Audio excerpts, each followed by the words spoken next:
Hi అండి అందరికీ. రీసెంట్గా అమెరికా అధ్యక్షుడు డొనాల్డ్ ట్రంప్ పాకిస్తాన్ అంటే తీవ్రమైన ప్రేమను చూపెడుతుండు. అంటే ఎక్కడ లేని ప్రేమనే పాకిస్తాన్ మీద చూపెడుతుండు.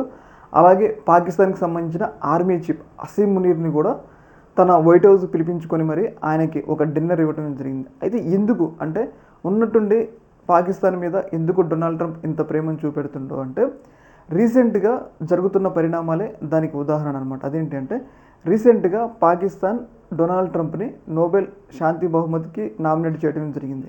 అలాగే పాకిస్తాన్ ఆర్మీ చీఫ్ కూడా డొనాల్డ్ ట్రంప్కి నోబెల్ బహుమతి ఇవ్వాలి అని చెప్పేసి ఆయన కూడా తన అభిప్రాయం చెప్పడం జరిగింది. అయితే ఇలాంటి సందర్భంలో అందరికీ కూడా కొన్ని డౌట్లు వ్యక్తమవుతాయి. అదేంటంటే నిజంగా పాకిస్తాన్ చెప్తే డొనాల్డ్ ట్రంప్కి నోబెల్ బహుమతి వస్తుందా అన్న డౌట్లు కూడా కొందరికి వ్యక్తమవుతాయి అన్నమాట. అయితే ఇక్కడ మనం గమనించాల్సింది ఏంటంటే ఆపరేషన్ సింధూర్ సమయంలో మన భారతదేశం దాడిని తట్టుకోలేక ఏదైతే పాకిస్తాన్ డొనాల్డ్ ట్రంప్ కాళ్ళ మీద పడ్డది.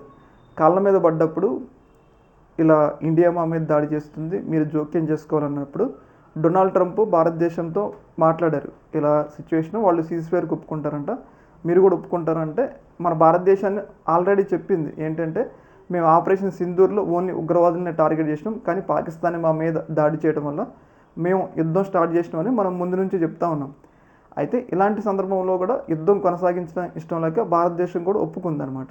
అయితే ఈ యొక్క ఆపరేషన్ సింధూర్ని ఈ యుద్ధాన్ని నేనే ఆపాయని చెప్పేసి ట్రంప్ తన ఖాతాలో వేసుకోవాలని భావిస్తుండు.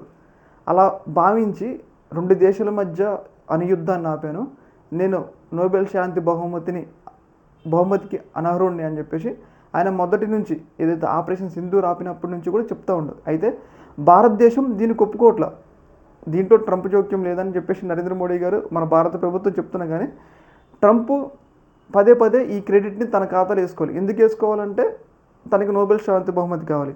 అందుకోసం దీంట్లో పాకిస్తాన్ని తనని మంచిగా చేసుకొని నోబెల్ బహుమతికి నామినేట్ చేయించుకోవడం ద్వారా అంటే పాకిస్తాన్ ఒప్పుకుంది అంటే యుద్ధం ఆపడంలో డొనాల్డ్ ట్రంప్ పాత్ర ఉందని చెప్పేసి పాకిస్తాన్ ఒప్పుకుంది అనుకోండి, ఆటోమేటిక్గా డొనాల్డ్ ట్రంప్కి నోబెల్ బహుమతి ఇవ్వడానికి నోబెల్ ఇచ్చే వ్యక్తులు ఉంటారు కదా, వాళ్ళు కూడా కొంచెం క్రెడిబిలిటీ ఉంటుంది. ఒక దేశం చెప్పింది కాబట్టి ఈయన పాత్ర ఉందని చెప్పేసి నోబెల్ బహుమతి ఇవ్వడానికి కూడా వాళ్ళు కూడా కొంచెం సుముఖత వ్యక్తం చేస్తారనమాట. అయితే ఇలాంటి సందర్భంలో ఎందుకు రీసెంట్ డేస్లో డొనాల్డ్ ట్రంప్కి పాకిస్తాన్ మీద ఇంత ప్రేమ పెరిగిపోయిందంటే డొనాల్డ్ ట్రంప్ పాకిస్తాన్ చేత తనని నోబెల్ బహుమతికి నామినేట్ చేయించుకోవడం ద్వారా నోబెల్ బహుమతి కోసం పాకిస్తాన్ని కాకపడుతుండు అని చెప్పేసి మనకైతే అర్థమవుతుందన్నమాట. అయితే మరి అదే భారత్ని అడుక్కోవచ్చు కంటే భారత్ డొనాల్డ్ ట్రంప్ జోక్యం లేదు, ఈ యుద్ధం ఆపుతానని చెప్పేసి భారత్ మొదటి నుంచి చెప్తుంది. కానీ పాకిస్తాన్ ఒక సిగ్గులేని దేశం కాబట్టి అది ఎట్లా డొనాల్డ్ ట్రంప్ని మంచిగా చేసుకోవడం కోసం అలా నోబెల్ బహుమతికి శాంతి బహుమతికి నామినేట్ చేసిందంటంలో ఇక్కడ అంటే ఇంత ప్రేమించడానికి పాకిస్తాన్ని ఇంత ప్రేమించడానికి కారణం ఇదే అనమాట. ఓకే, మరి అంటే ఇక్కడ అనమాట అంటే ఇంత ప్రేమ కురిపించడానికి కారణం ఏంటంటే ఇది. ఓకే, మరి ఇక్కడతో వీడియో ఏంటో మీలో ఎవరైనా వీడియో లాస్ట్ వరకు చూస్తుంటే మీకు కొంత గొప్ప నచ్చే ఉంటుంది వీడియో. అయితే అలాంటప్పుడు వీడియోని లైక్ చేయండి, అలాగే మీ అభిప్రాయాన్ని కూడా కింద కామెంట్లో తెలియజేయండి. ఓకే మరి, థ్యాంక్ యూ.